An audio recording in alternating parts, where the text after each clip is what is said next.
내가 다시 눈을 들어본즉 날아가는 두루마리가 있더라. 그가 내게 묻되 네가 무엇을 보느냐? 날아가는 두루마리를 보나이다. 그 길이가 20규빗이요 너비가 10규빗이니이다. 이는 온 땅 위에 내리는 저주라. 도둑질하는 자는 그 이쪽 글대로 끊어지고 맹세하는 자는 그 저쪽 글대로 끊어지리라. 만군의 여호와께서 이르시되 내가 이것을 보냈나니 도둑의 집에도 들어가며 내 이름을 가리켜 망령되이 맹세하는 자의 집에도 들어가서 그의 집에 머무르며 그 집을 나무와 돌과 아울러 사르리라 하셨느니라. 내게 말하던 천사가 나와서 내게 이르되 너는 눈을 들어 나오는 이것이 무엇인가 보라. 이것이 무엇이니이까? 나오는 이것이 에바인이라. 온 땅에서 그들의 모양이 이러하니라. 이 에바 가운데에는 한 여인이 앉았느니라. 그때 둥근 납 한 조각이 들리더라. 이는 악이라. 하고 그 여인을 에바 속으로 던져넣고 납 조각을 에바 아귀 위에 던져 덮더라. 내가 또 눈을 들어본즉 두 여인이 나오는데 닭의 날개 같은 날개가 있고 그 날개에 바람이 있더라. 그들이 그 에바를 천지 사이에 들었기로 내가 내게 말하는 천사에게 묻되 그들이 에바를 어디로 옮겨가나이까? 그들이 시날 땅으로 가서 그것을 위하여 집을 지으려 함이니라. 준공되면 그것이 제 처소에 머물게 되리라. 아마 여러분들 가운데도 읽어보신 분들이 많이 계실 겁니다. 바로 생텍쥐베리가 썼던 어린 왕자라고 하는 책인데요. 굉장히 짧은 책이고 또 어떻게 보면 좀 어렵다라고 느껴질 수도 있겠지만 사실 그 책이 오늘 우리들에게 말하고자 하는 메시지는 굉장히 깊은 의미를 내포하고 있다라고 볼 수 있습니다. 그 생텍쥐베리의 어린 왕자에 보면 이 어린 왕자가 여우를 만나게 되면서 그의 인생이 조금씩 바뀌어져 가는 바로 그러한 삶의 스토리를 오늘 독자들에게 던져주는 바로 그런 유형의 책인데요. 그때 당시에 여우가 어린 왕자에게 남긴 말 중에 여전히 시간이 지나도 우리의 마음을 울리는 바로 한 문장의 고백이 있습니다. 어떻게 보면 그 한 문장은 단순히 인생을 살아가면서 경험하는 교훈이다라기보다는 우리가 살아가면서 잊어버리고 있는 마음의 진실을 다시 한번 일깨워주는 바로 그러한 대사가 아닌가 생각이 듭니다. 어린 왕자가 여우를 처음 만났을 때 서로가 서로에 대해서는 너무나 낯선 존재로만 보여줬던 시간들이 있었죠. 하지만 여우와 시간이 조금씩 쌓이면서 어린 왕자는 깨닫게 됩니다.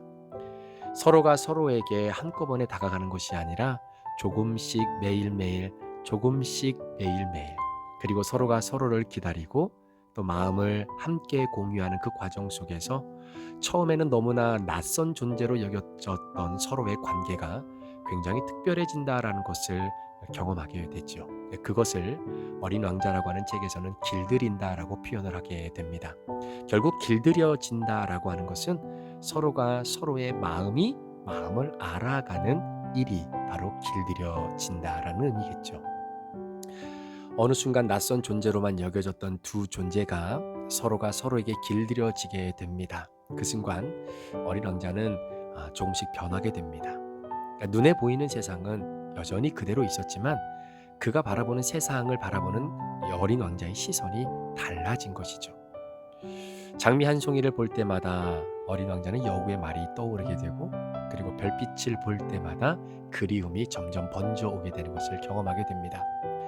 겉모습이 아니라 마음의 관계가 세상을 빛나게 만들게 되는 바로 그 아름다운 모습을 우리들에게 소개하고 있는 책이기도 합니다.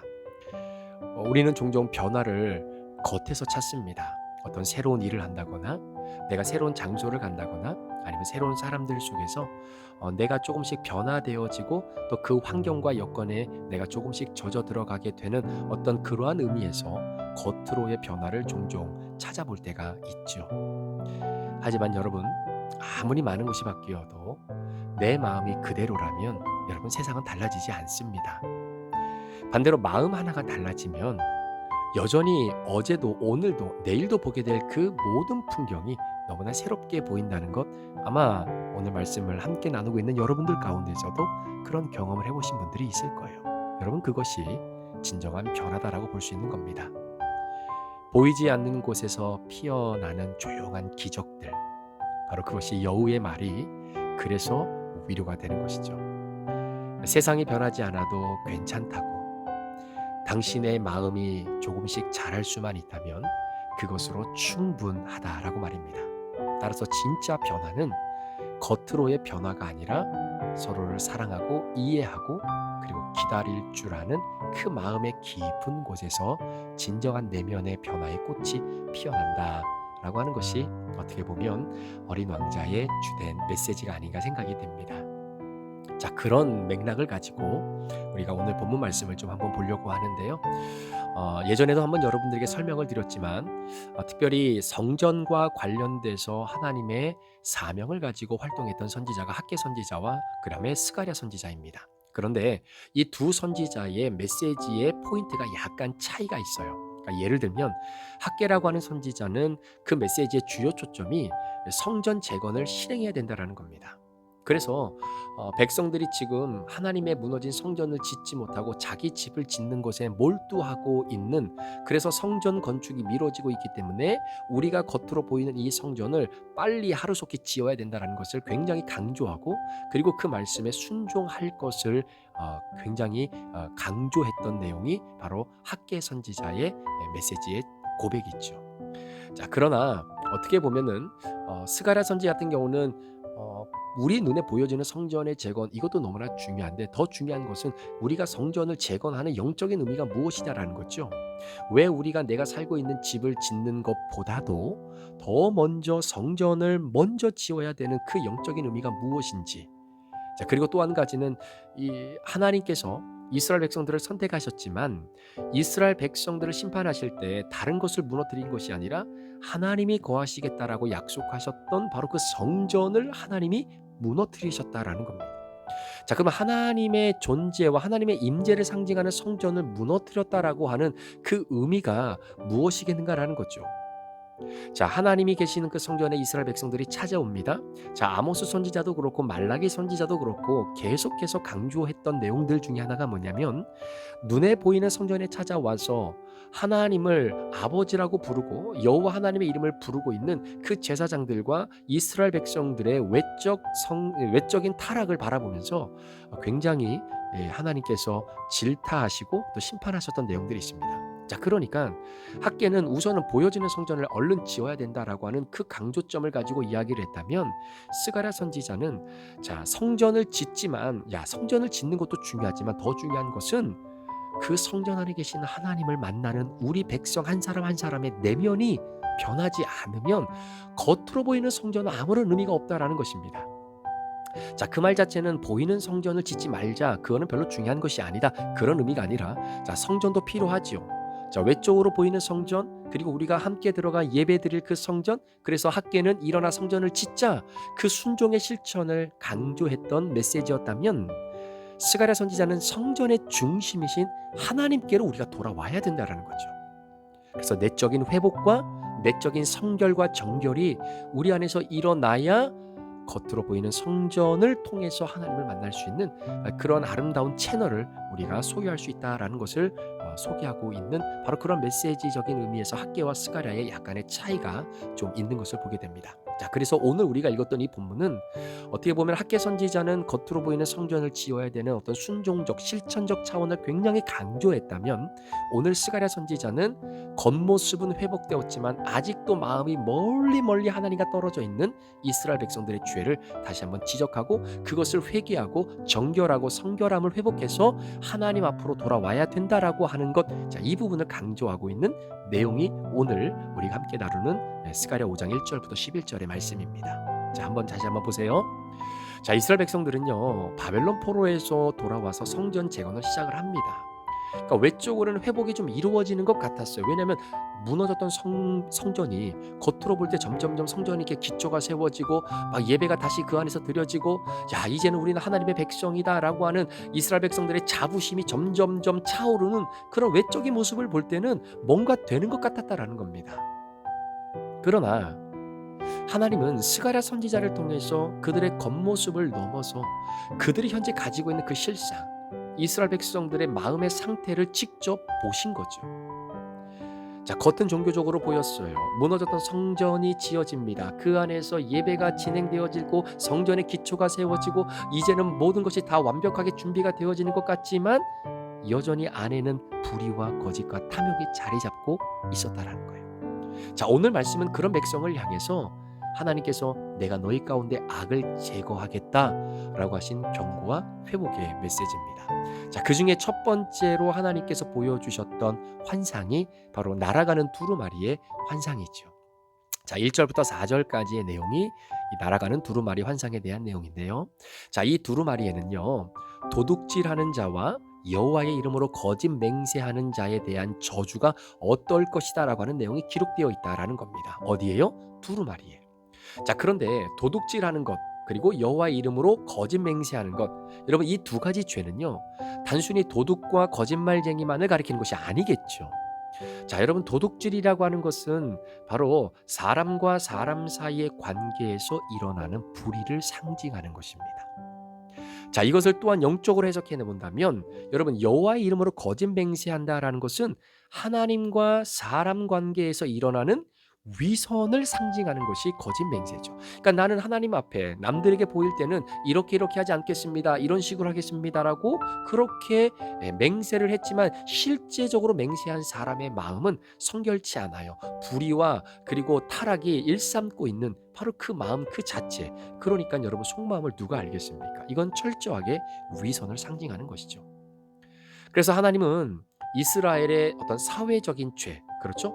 거짓말하고 서로 분쟁하고 이런 사회적인 죄와 그리고 거짓으로 여호와의 이름 앞에서 맹세하는 종교적인 죄, 이 두 가지 죄를 모두 다 통괄적으로 보셨다라는 이야기입니다. 자, 그래서 하나님이 어떻게 심판을 하시냐면 4절에 보니까 이 두루마리가 그렇게 거짓말을 하고 여호와 이름으로 거짓 맹세하는 자들의 집에 들어가서 그 집을 망하게 할 것이다라는 겁니다. 사랑하는 여러분, 하나님은 단순히 죄를 눈감아 주시는 분이 아니십니다. 하나님은 죄와 공존할 수 없는 분입니다. 따라서 하나님이 계시든 아니면 죄만 있든 하나님과 죄가 함께 있을 수는 없습니다. 그래서 하나님께서 이스라엘 백성들, 그 사회적 그리고 종교적인 죄악으로 가득 차 있는 그 이스라엘 백성들과 함께 하실 수 없기 때문에 하나님이 함께 하시고자 그 죄를 물리쳐 주시고 그 죄에 대한 대가를 지불하시겠다라고 하는 심판의 내용이죠. 하나님의 말씀은 살아 움직이십니다.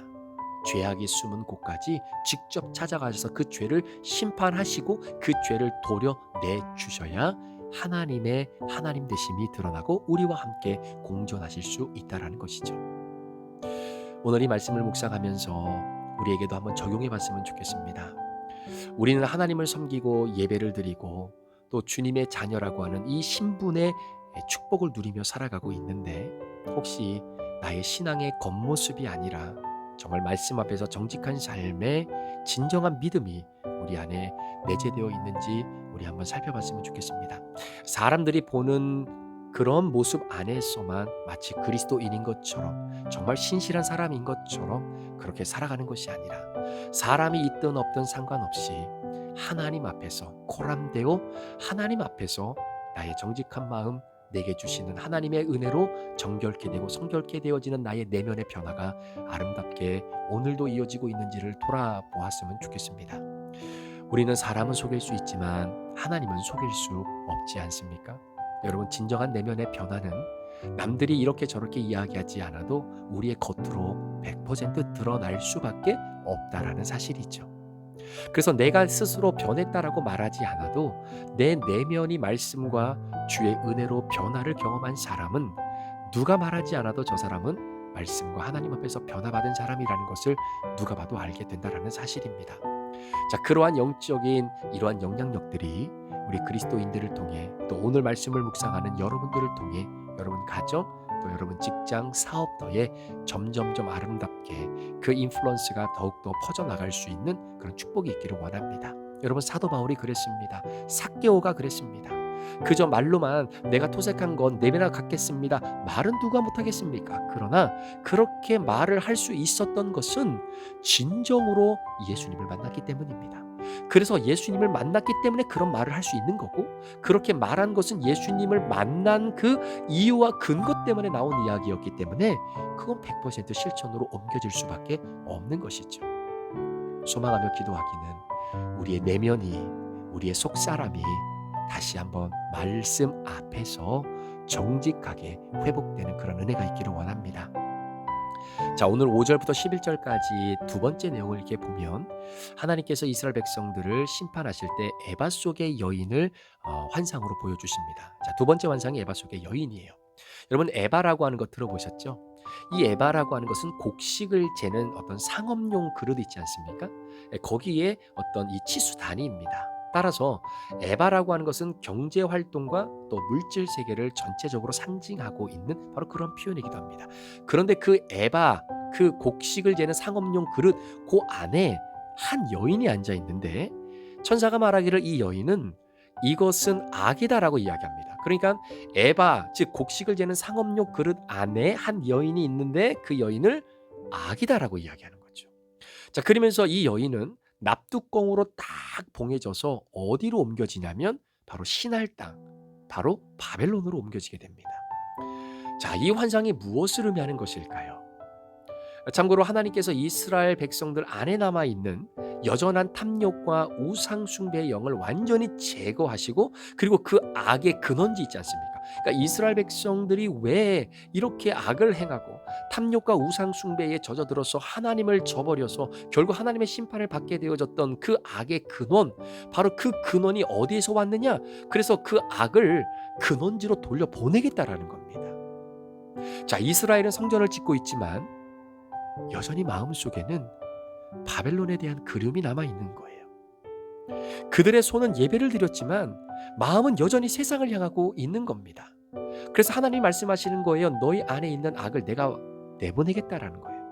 너희들 안에 남들에게 보이지 않는, 그리고 하나님 앞에서 들키지 않으면 어쩔 수 없이 내가 갖고 있겠다라고 말했던 그 악을 내가 내보내겠다라고 하는 것입니다. 그 하나님의 의지를 에바라고 하는 곡식을 재는 상업용 그릇 안에 한 여인이 앉아있고 그 여인을 악이라고 명칭을 하게 되죠. 그래서 그것을 납뚜껑으로 보내서 결국은 신할 땅 바벨론으로 옮겨가게 한다라고 하는 하나님의 약속의 말씀이기도 합니다.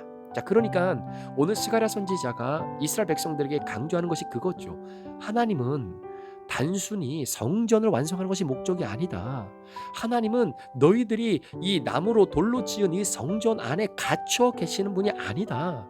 하나님은 온전히 우리의 마음속에 거하시는 분이시기에 그분의 백성이 거룩한 삶으로 변화되는 것을 원하신다라는 겁니다. 그래서 여전히 이런 거 있지 않습니까? 지금 이스라엘 백성들이 자기 집을 짓는 것도 굉장히 복잡하고 어렵고 다급한 문제인데 그거를 잠시 중단하고 성전을 짓는다라는 거, 이거 쉬운 결정 아니거든요.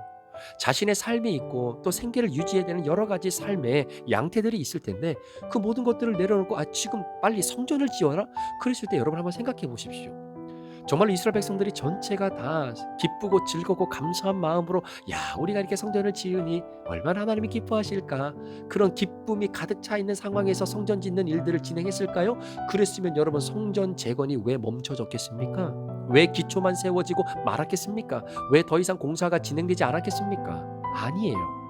여전히 마음속은 성전을 지으라고 하니 지을 수밖에 없고 내 생계와 내 삶을 이어나가야 되니 그것도 중요한 것이고, 이제 그러다 보니까 우선순위와 무게중심이 점점 하나님의 성전을 짓는 것보다 내 삶의 생계를 유지하는 것에 집중되어질 수밖에 없다라는 것입니다.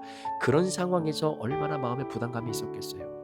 얼마나 마음속에 기쁨이 있기보다는 정말로 내가 이걸 이렇게 이 상황에 이렇게 돈을 들여가며 이 에너지를 쏟으며 내가 이렇게 해야 되나라고 하는 불평과 원망의 마음이 얼마나 많았겠습니까?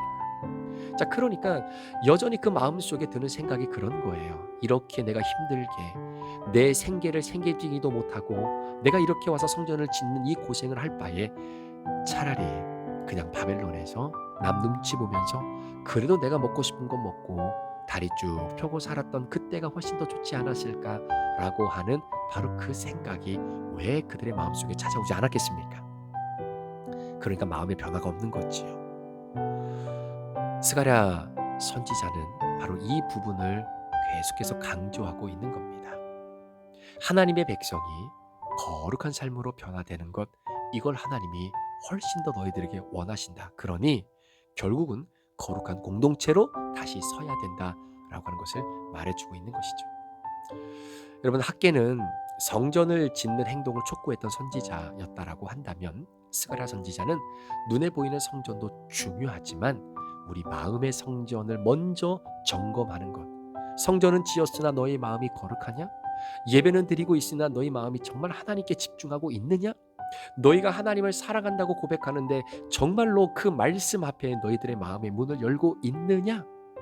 무엇보다도 우리가 큐티를 하고 매일매일 말씀을 묵상하며 살아가는 그 삶이 하나님이 기뻐하신다는 것은 정말 알고 있는데, 정말로 큐티하는 것이 기쁘고 즐겁고 또 나를 변화시켜 주시는 하나님의 사랑이라고 하는 바로 그 포인트를 묵상하며 우리가 큐티를 하고 있는지, 아니면 교회에서 하라고 하니까 어쩔 수 없이 하고 싶지 않은데 자꾸 하라고 하니까, 안 하면 뭐라고 하니까 그래서 하고 있지는 않느냐? 라고 저에게 오늘 스가랴 선지자를 통해 하나님이 물어보시는 질문이기도 합니다.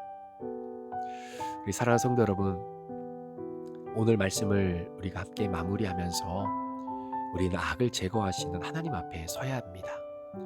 하나님은 날아가는 두루마리로 우리의 거짓을 드러내시고 에바 속의 여인을 드러내시듯 우리 안에 탐욕을 제거하십니다. 그래서 여러분, 우리가 살아가면서 내가 가지고 있는 내 죄악이 가려워지고 그리고 숨겨지는 것, 그리고 들키지 않는 것, 들추어지지 않는 것이 복이 아닙니다. 만약에 하나님께서 이스라엘 백성들을 그냥 그대로 내버려 두셨다면 아마 그들은 성전을 짓고 나서도 여전히 타락과 우상 숭배를 여전히 병행하며 살았던 그러한 백성들이 되었을 것입니다. 그런데 하나님이 이들을 사랑하셔서 두루마리로 그들의 거짓을 드러내시고 에바 속의 여인을 드러내듯이 우리 안에 하나님께서 말씀을 통해 거짓을 찾아내시고 탐욕과 우상 숭배와 음란과 미움과 시기와 질투와 그리고 우리 안에 있어서는 안 될 죄악들을 하나님께서 들추어내 주실 때에 그것이 심판이 아니라 하나님이 나를 사랑하시고 내 마음을 깨끗게 하시기 위한 정화의 과정이다라는 것을 여러분들이 믿음으로 받아들이셔야 하는 것입니다. 하나님은 우리를 정결케 하셔서 다시금 거룩한 성전 백성으로 세우시기를 원하십니다. 그러므로 우리는 오늘 하루를 살아가면서 이렇게 한번 결단했으면 좋겠습니다. 하나님, 내 안에 바벨론을 제거해 주십시오. 내 안에 하나님을 집중하지 못하고 하나님께 그리고 사람들에게 겉으로는 하는 것처럼 보이면서 여전히 내 속마음은 아직도 내 자아를 중심으로 살아가고자 하는 이중적인 나의 생활이 있다면 하나님, 내 안에 있는 그 바벨론을 제거해 주시고 악의 근원지로 이 죄를 몰아내 주십시오 라고 기도할 수 있는 저와 여러분 되었으면 좋겠습니다. 그리고 겉모습의 신앙이 아니라 말씀 앞에 정직한 믿음으로 살게 해달라고 같이 기도했으면 좋겠습니다.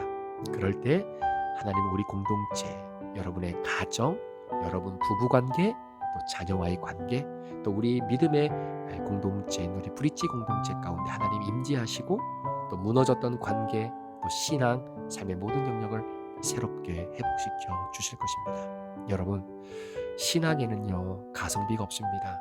가성비 아시죠? 적은 것을 투자해서 굉장히 많은 결과를 얻는 어떤 그러한 방법은 신앙생활에서는 통용되지 않습니다.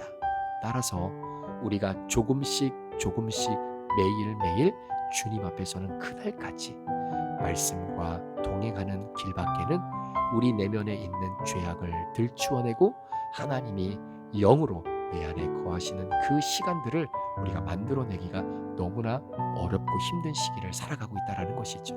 소망하며 기도하기는 오늘 우리 안에 있는 지저분하고 더러운 죄악들을 다시 한번 주님 앞에 고백하고 매일매일 하나님의 자녀로 말씀과 동행하여서 우리의 내면의 변화, 겉의 회복이 아닌 속의 회복이 오늘도 함께 말씀으로 회복되고 일어나는 역사가 있기를 우리 구주 예수 그리스도의 이름으로 간절히 축원합니다.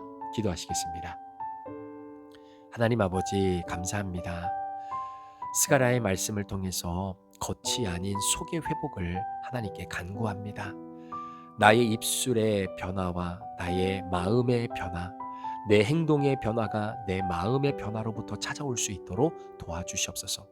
하나님, 내 마음은 여전히 죄악으로 가득 차 있고 여전히 하나님을 바라보기보다는 세상과 그리고 내 주변에 있는 다른 무엇인가를 붙잡고 싶은 그 마음이 간절한데, 겉으로는 하나님 사랑하고 하나님 말씀 붙잡으려고 그렇게 우리의 겉모습을 바꾸어 살아가려고 하니 얼마나 그것이 부담스럽고 힘들 때가 많은지 모릅니다. 하나님, 우리 살아가는 성도들 부족한 종 무엇보다도 내가 남들에게 그렇게 보이기 위한 삶을 살아가는 바리새인의 삶이 아니라 내 마음이 말씀으로 변화되고 주의 성령으로 변화되어졌기 때문에 자동적으로 우리의 겉으로 드러나는 그러한 아름다운 회복의 삶을 살아낼 수 있도록 하나님, 저희들을 붙잡아 주시옵소서.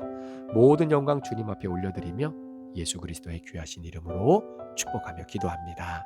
아멘.